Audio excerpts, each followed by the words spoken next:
So this is my lesson summary for week 4 for Intro to Interpreting class.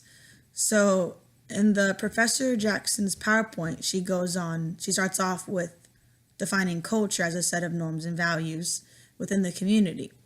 And then she goes into the ideas about the book, So You Want to Be an Interpreter. And she talks about on page 37 how culture is a system of meanings and values that shape one's behavior. She then talks about how culture defines our beliefs, value of gender, social experience, and educational experiences.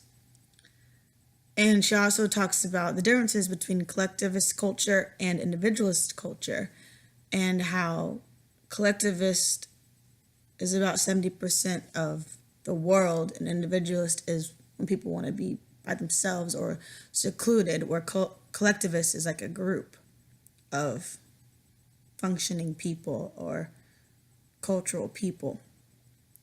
And then she also talks about primary and secondary cultural identity.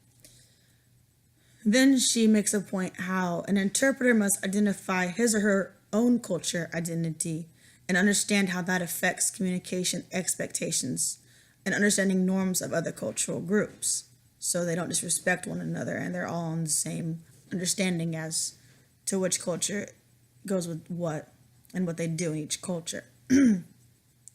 Also, the stepping out of the shadows video that Anna Merithu, that's how you say her name, Merithu talks about. She talks about her experiences and preconceptions she has about interpreting.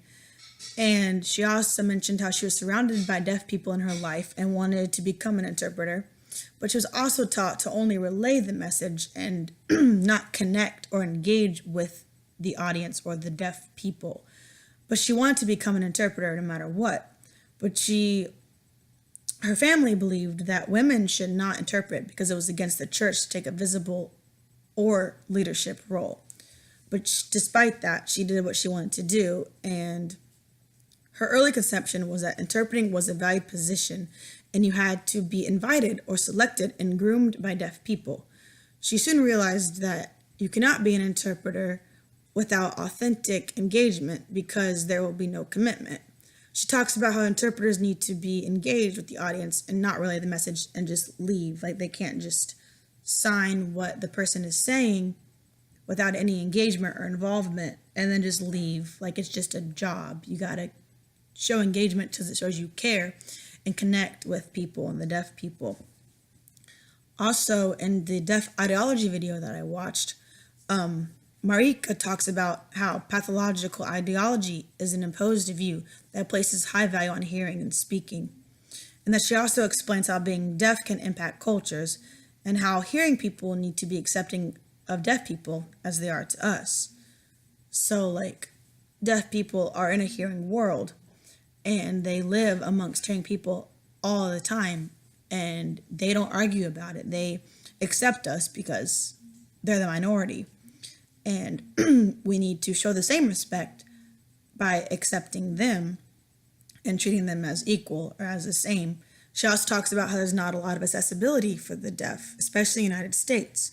And there needs to be a lot more, like, yes, interpreters are helpful, but if they're not present, which a lot of times they are not, especially in hospitals, it can be quite difficult for the deaf patient or family member to communicate with the doctor or the nurse because there's no one there to interpret what's happening.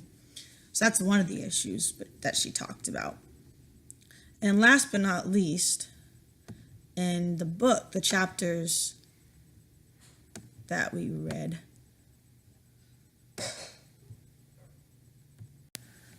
so in chapters 2 and 3, they were about the influence of culture, of communication, and working in multicultural communities. And to get into detail, it talks about interpreting with deaf African Americans, deaf Hispanics, native deaf people, and even goes into the importance of reciprocal signs. Chapter 4 talks about identity and communications in the deaf community. And it specifically goes into the understanding of hearing impaired, contact variety, cued speech, conceptually accurate signed English, and the Rochester method. So that wraps up my lesson summary number 2 for week 4. Thank you.